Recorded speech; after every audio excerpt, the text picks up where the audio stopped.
I am with Byrd Tool Experts, and I'm here today with Michael from Southern Indiana Sawmill. So let's just start with your background. Sure. Tell me a little bit about yourself and how you got to where you are today. A lot of people think that when they see someone that is in professional woodworking, that they probably always desired to do that, or were taught that from like their dad or their grandpa. And that's not really my story. My story is I was basically just wandering around as a teenager, and then even in my early 20s, and was just trying to find a job that I could make money. And it was really that simple. And so my first job actually had nothing to do with woodworking. It was in a factory, small mom and pop shop. And I was their first full-time employee they ever hired. And what they did is they made outdoor furniture. And the product that they made is out of a recycled plastic. And so you would get like dimensional lumber, like 2x4s, 1x5s, 1x6s, that sort of a thing. And then they would machine it.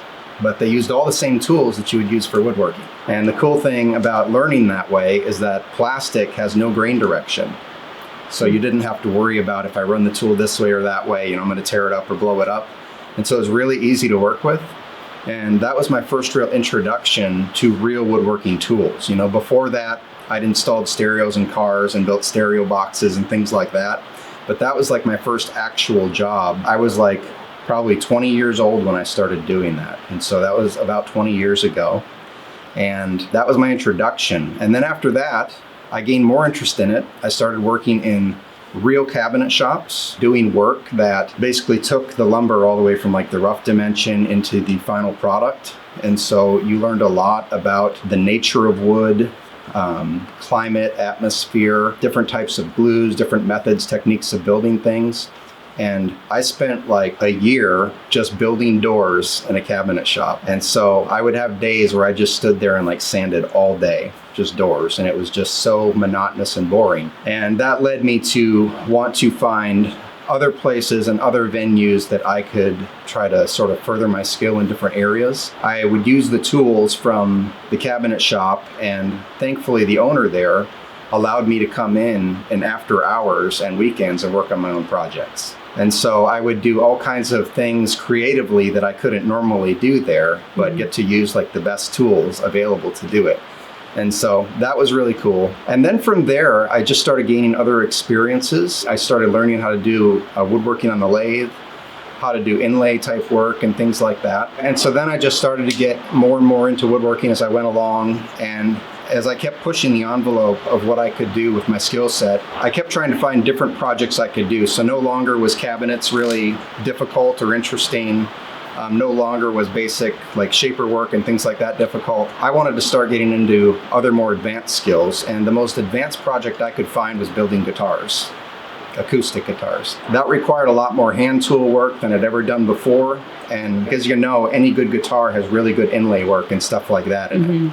And so that really challenged my skills in a lot of ways, made me realize maybe I'm not as good as I thought I was, and then allowed me to practice and get better and better and better. Where I'm at today, almost 20 years later from where I started, cabinetry, architectural millwork, more of the arts of woodworking, wood turning, doing inlays, things like that. So the skill set has really developed to a point now where I'm comfortable doing things on my own and running my own business, trying to do that. And I think I've had a lot of satisfied customers doing that. And obviously you need good tools if you're going to do that. And so that's what leads into Byrd Tool, is finding a tool that can perform efficiently and do the job, to my expectations. Most woodworkers that I know, they love the tools just as much as they love the woodworking. I guess I'm no different that way. I love the tools. Yeah. And they're really, at the end of the day, they're big boy toys. Yeah, exactly. Yeah. And so we always try to get the best tools we can, the best tools we can afford. And so, but yeah, that's kind of how I got to where I'm at today. That's the long-winded answer, I know, but. So, all right, we're going to go ahead and talk about your 100-year-old FeaNegan joint. Yes. You replaced the straight knife with the Byrd Tool Shelix. So when I watched the video of you opening that box, I could see by the smile on your face you were pretty excited. Just tell me a little bit more about your machine and how the installation went for you, and how it's improved your woodworking? The exact date of this machine, I don't exactly know. I've been told that it's around 100 years old. FeaNegan is a company that was up in Cincinnati, Ohio, and they manufactured the finest woodworking machines of their time. And what I like about this machine, number one, it's American made, even though I have a lot of European machinery in here. Mm-hmm. This is basically like a lot of woodworkers say, this is how they used to build them. They don't build them like this anymore. And I found this through a company that had an auction reselling website. And they had this sitting on their floor. And when I saw it, I was like, I have to have that. And so we were able to make a deal on it, and I was able to bring it home. And this actually came out of an organ making factory up in Indianapolis. And the building that it was in was the original building when this thing was purchased. So this thing sat in the same building for almost 100 years and never moved. Oh, wow. Yep. And it was used to make organs, which the organ making company was actually the second company that owned this joiner, but it never moved from the same building. So I thought that was pretty cool. Yeah. And it worked, it ran, and so that was a bonus. The one issue that I had with it is when I got it home, it had these straight knives in it, and they were dull as can be. I went through a lot of different thoughts when I got this. Should I just buy new straight knives and replace them? That would be the cheapest way to go. I started thinking about what's the longevity of this tool going to be in my shop. Because I'd spent several years upgrading tools, I had to ask myself, is this my lifetime tool? Because I wouldn't spend the money on this if it wasn't a lifetime tool. And so I answered that question. Yes, it's an awesome tool, so I'm going to keep it. And so I'm going to change the head out in this thing. And I knew about Byrd Tools products, obviously, being in the woodworking industries for years and years. And so the thought came to my mind, would they have this particular head for this joiner? And so I went online to your typical Byrd Tool retailers, and I tried to find a head for it, and I couldn't find any. And so that led to a phone call to Byrd Tool directly and asked them about if they would have this pattern of this particular machine in their shop, and they didn't. And so that led to another conversation about what is it going to cost to have a custom head made for this machine. It's kind of like when you go to a car dealership, you know, and you're like, you really want this vehicle, but it's way out of your price range and you know it. And before I even had a quote in my hands, I was already feeling shell-shocked by it. But the surprising part is when I actually got the quote, it was less than I thought it was going to be. I was actually pleasantly surprised because being someone who all the work that I do is custom, whenever you attach the word custom to something, it's like the price doubles. And I already knew what these types of cutters cost in all of my other machines. Mm-hmm. And so I was pleasantly surprised when I actually got the quote. After I got that, it was just as simple as removing this out of the machine, the old cutting head out of the machine. And then because I'm not too far, I actually drove it down there and brought it to them. And then they took all the dimensions off of that. I had to go through that stage where you're patient and just waiting for the tool to come. I was like so thrilled when I got it because woodworking people are tool people, and we love the tools just as much as we love doing the actual woodworking. And so everyone's a little bit of a tool nut that way. And yeah, you're right. When I got this, like, I was just like, it was like, oh, Christmas all over again. And it's really an astonishing thing to look at one of these Shelix heads. Mm-hmm. You look at it and you wonder, how in the world does that work? Like it looks like a medieval torture device or something, you know, but it cuts so perfectly and so clean. And that's the reason that anybody that has one of these raves about them. What made you turn it into a business? When I was living down in Louisville, mm-hmm.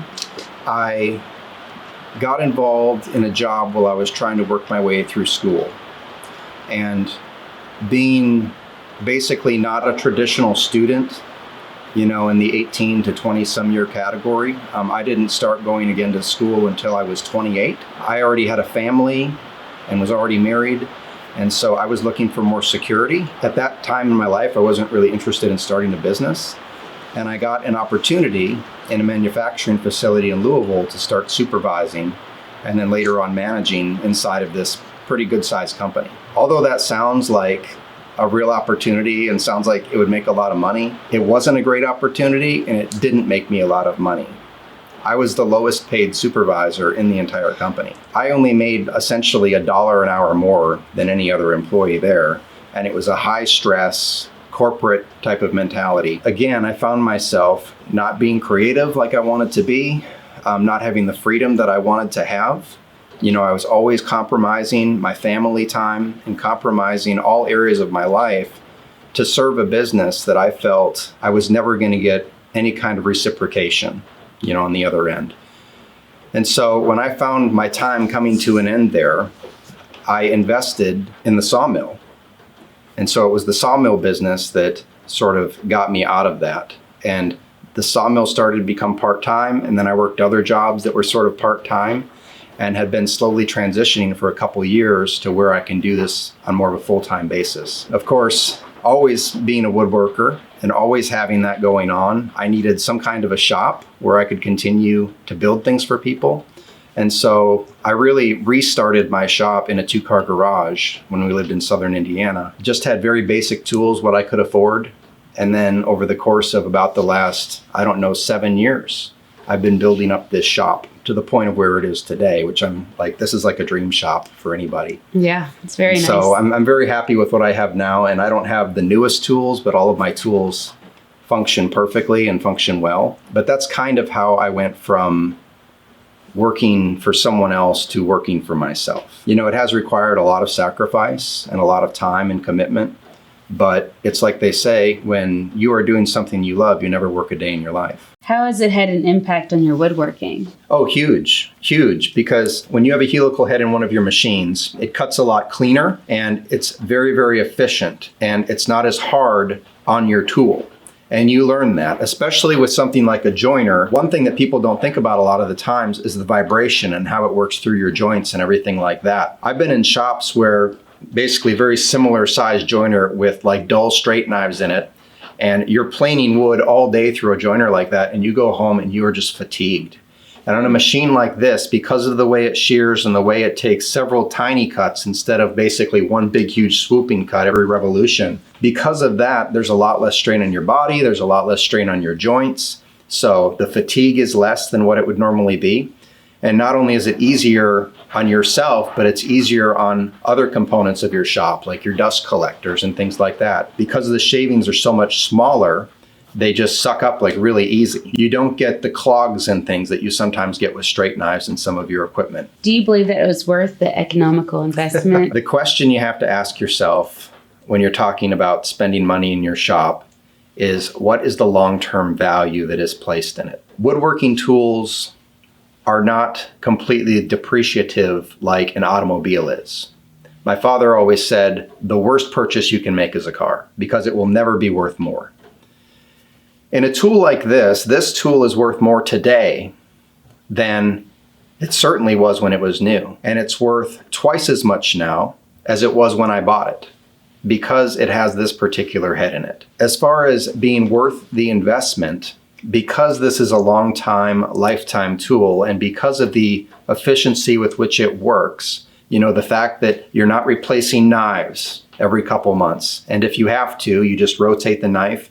You can buy new ones, they drop right in, like it's plug and play. You could teach a kid how to replace the knives on these things. And so because of all of those reasons, it's always going to be worth the investment in the long run to have one of these types of tools in your shop. Whether that's a head for your joiner like this, or whether that's for a planer, or if you have shaper tooling and things like that. One thing that I was surprised to learn about Byrd Tool is that I thought all they did was Shelix work. I thought that's all they did was these indexable carbide heads. And what I come to learn out is that they make tooling for like everything. And one of the other really cool things that I learned about Byrd Tool is that if you have something custom that you want, like whatever it is, they can manufacture that for you. What I've learned is they're not just a source, like a one-time thing for this one particular tool, but you can buy just about anything that you want, or have a profile for just about anything that you want from just one company. And so I found all of that to be really neat and really, really good all around. So, yeah. Mm-hmm. What's your favorite thing to do in your wood shop? In this shop, probably my favorite part of the process is when you take a rough board and then you finally see what this wood looks like when you've cleaned it up. There's something about that first experience, like you're meeting a new friend and you've been chatting with them online, but you've never seen their face. And then you finally meet them in person And then you run it through the machine and you see, this is what this is going to look like now. Because there's only so much you can tell in rough form. And then as the process continues, what I say is it kind of gets riskier and riskier because it gets more expensive. If you make a mistake, it takes a lot more to correct it. So probably like the very first operations are my favorite. And then of course, nothing beats when you finally have built the whole thing and you see the finished product. Like that's the best, that's the best, but it takes a lot of work to get there. But I think a lot of woodworkers are captivated by the experience of just working the wood and seeing what comes alive and what you see as you go through the process. What made you first interested in woodworking? I know you did it as a job. What made you want to keep going and enjoy it? When I was working in my first real cabinet shop, the excitement that I had to start that job quickly diminished because I realized that a lot of what you do in big cabinet shops is more production oriented. And so it starts to become more robotic. Even though you're making things different sizes, different dimensions, that's the only real difference there is. And I started to sort of lose my passion, and even to the point where like I would drive to work and I'd be gripping the steering wheel and going like, God, please just help me get through one more day, you know? And I noticed that that part of me inside, that joy that I originally had and that passion that I had started to die.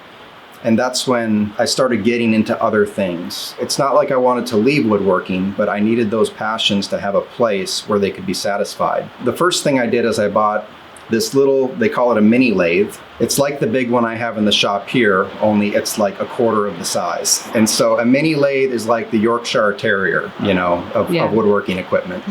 And it was fun to learn on, but the things I wanted to do on that weren't even big enough. And so my wife says, it's not that she's afraid of me buying the tool, it's everything that comes after the tool. Because I basically got bored and tired of what I was doing, I realized I needed better creative outlets. And so instead of being not creative, I found different avenues and different ways that I could do that.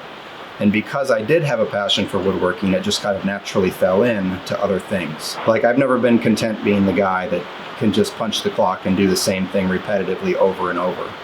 One time I had a job and it was like a temp job and it was through a summer, and they put me in this factory where they brought in these little parts and the job was to like thread these parts.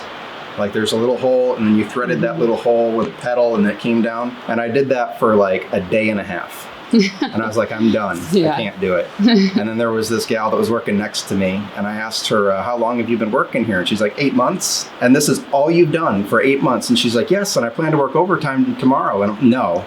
And so for me, like a day and a half and I was out. And so creatively, I have a real hard time just doing the same thing over and over. You're working hard all day in your wood shop, in your sawmill. Why take the extra time to record all these videos, edit them? It's so much work. What makes you want to post all this online? I guess fundamentally, the reason I do those videos is because I really do just want people to see the way that I do things, and maybe those will be helpful to somebody. You know, when you've been doing something for almost 20 years and you recognize that there is a huge skills gap in our world, there's not a lot of younger people that are doing this right now. And maybe there's some dreamers out there somewhere. They'll take it further than I ever would. And that would be really cool to see something like that. And one of the really fun things about YouTube is the community engagement. And so I get emails all the time. I get people messaging me all the time. Hey, saw your video, saw this, saw that. And most people, like 99% of people, are really, really encouraging. Would you recommend this Shelix? Absolutely. Yeah, without a doubt. This is a table that I'm currently working on in the shop. My shop is about 1,000 square feet, and so I can't build like 3 or 4 tables at a time. So typically I am a one order shop when it's a larger order. And this is the top of the table. It started out its life as a 20-foot long, 25 plus inch diameter red oak. And I had a customer contact me, and her father had this red oak log sitting in his barn for about 15 years. And unfortunately, her father had contracted an illness. He had contracted dementia. And she wanted something that she could remember her father by, and something that would have sentimental value to her family. And so she contacted me looking to have this log sawn up, and she didn't even know what kind of species it was. And quite frankly, it was hard to tell because it was so old and it had been all grayed. Second we cut into it, we knew what it was. We cut these into 3-inch slabs on the sawmill, and then we had them kiln dried. And then with this customer, we went through a design process, and she had a very particular kind of design that she was looking for. Something that had an organic sculpted edge and something that was large enough for her to entertain her family. And so this project began as a dream and a way for her to remember her father. And this is just the top. So let me show you the base. And so this is the base. It's a unique base. It only has one joint, which is currently drying. And I use a industrial grade epoxy in joints like this. And this will never, ever, ever come apart. In 100 years, this will still be stable. And so normal wood glues eventually have breakdown, and this never, ever will. And there's only one singular joint in the center that holds the whole thing together. And so this is a really unique base. It kind of has a free-floating feel, and it's unique. It's a custom design that was done just for this customer. So this is kind of a different looking kind of a chair, and she wanted to have something that was small, that would fit under the table, that would be similar in design to the table. And so basically, again, going to the CNC machine, I cropped down the legs in the CAD program and the file, and then I made them so they would be that sort of a cross fit underneath. And so you have a kind of an interesting design with this. Again, this is all solid wood. One thing about my woodworking, I don't use any metal fasteners or anything like that. Everything is done with relatively traditional joinery, and it's very, very strong and designed to last for a lifetime. And so this one is still just in pieces. Nothing's been glued together, nothing's been fit. And you can see, even without any joinery whatsoever, it holds and it stands. And so that's kind of a trademark of the way that I build things and the way that I learn to do things. Even with modern tooling, still building things in more of a traditional style. This is my CNC machine, and I purchased this from Laguna Tools. And this is modern day woodworking. And so woodworkers have always been looking for a way to adapt and to become more efficient and find different ways that they can express their creative outlets. And that's where something like a CNC machine comes in really handy. And so if there's a part that I just don't know how in the world I'm gonna make it on any of my tooling, I can take it to the CNC machine and I can make it right here. And so this has become a really valuable tool for me in my shop. And this is the largest investment that I've ever had to make in my shop. But it has been worth every penny because it opens up any creative outlet that I can think of for any customer that I would ever have to make anything for. So one of the things that really recaptivated my interest in woodworking was learning how to do bowl turning on the lathe. And like I said, I originally started out with a little mini lathe, a little jet mini lathe, but then this was always my dream woodworking tool, as it has been for a lot of woodworkers. And this is a Powermatic 3520B. I saved up for a long time, and this may be the only Powermatic lathe that has ever come up on eBay. You almost never see them come up. This belonged to a man in Lexington, and I drove out there and we made a deal, and I got the lathe. Like, I doubled my tool collection because he got rid of all of his tools. And this is what really opened up creative capacities. And even in furniture building, it opened up a lot of ability to do things for people that you can't do elsewhere. You know, custom turnings and things like that, from table legs to radius type work, moldings and things like that. And such a versatile tool. And so this is one thing that I made on there. And this is just a bowl that I've made. This is a piece of walnut. It's a solid piece of walnut. And what's unique about this one is I did some experimentation with inlay work. And so, like, this just has different birds in it that go all the way around the rim of the bowl. And so this was just something I was kind of experimenting with, and I thought it turned out okay. And so this is one of the things that really reinvigorated my life in woodworking is being able to do turning on the lathe. And so when you walk in my shop, this is the very first thing that you see. And time just disappears when you're on one of these things, and you become captivated by the entire experience of shaping and going through the design in your head and modifying. And it's really a creative tool. It's creative like not a lot of other tools are in the workshop. So when I think about woodworking and passion, this is one of the first things that comes to mind. And I wish I had more time to be on this. So this is an Interwood sliding table saw. What I like about this, you can put a massive blade in this thing. I think it takes up to a 16-inch blade or somewhere thereabouts, maybe even bigger than that. Of course, it's all in European millimeters, but it's a very big blade you can put in this thing. And having worked in a lot of cabinet shops in my life, almost all of them had sliding table saws. And so in my own personal shop for years, I just had a typical cabinet saw, whether that be your Delta Unisaw or your Powermatic. When I acquired this at auction, it needed a little bit of work to run. And this actually belonged to a shop that made speaker boxes for high-end stereos, like you would have in your home theater and things like that. And so this thing had basically been run to death for years. And so I went through and kind of refurbished it, and it took me about a month to get it completely refurbished and cleaned up. This whole table was all rusted and it didn't slide back and forth really smooth. And now this thing is like butter. I mean, it's like grease on wheels, and it's got a huge motor that runs inside of it. So pretty much nothing can stop it. And whenever I have to break down sheet goods or I'm breaking down lumber or something like that, there's nothing I've thrown at this that it can't handle. Again, this is another one of those kind of a dream tools that I'm so grateful to have. And I wouldn't be able to do really anything that I'm doing without this tool. When I was a little kid, before I really got into woodworking formally as any kind of a job, I would watch Norm Abram on the New Yankee Workshop, and I would see him building something. And I'd think to myself, even as a kid, hey, I think I might be able to make that. And then he would take a piece of wood and run it through a wide belt sander. And I think nobody has that kind of a tool in their shop. So now this project is impossible. And of course he'd be like, well, if you don't have this, you can just sand it by hand or whatever. But for most of my life, I have dreamed about having my own wide belt sander in a shop. And how I acquired this is kind of interesting. I was working in a millworking shop doing all kinds of fancy custom radius millwork and things like that. And this machine was in their shop, and they had bought a new wide belt sander, and this one sat in the corner of the shop for over a year. And so I started asking the manager there at the time, hey, could I get a look at that sander? Maybe I could buy that. And he was really hesitant and was kind of blowing me off a little bit. And so one day I just sent him a text message, what does the owner want for the machine? And he sent me a number, and I was doing all kinds of sawmill jobs on the side. It was a really great summer. And the number that he sent me, I said, okay, I'm good with that. So I texted him back and said, I'll bring you cash Monday. And so that Monday we loaded it up on the truck. I brought it home. I hooked it up to the 3-phase converter that I have in the shop here. And this thing is like the champ of the entire woodworking shop. And so I'm grateful for this. It's a major blessing to be able to have these kinds of tools. And I know that everybody doesn't have them, but for me, I really need a tool like this. Otherwise, I waste so much time in other kinds of processes. But yeah, this is the Time Saver. It's an old 36-inch wide Time Saver. And I believe it's from 1999, if I'm not mistaken. And so it's not new, but it still runs like it's new. I love this tool, one of my favorites. So let's get a closer look at this FeaNegan joiner. Now this is the helical head.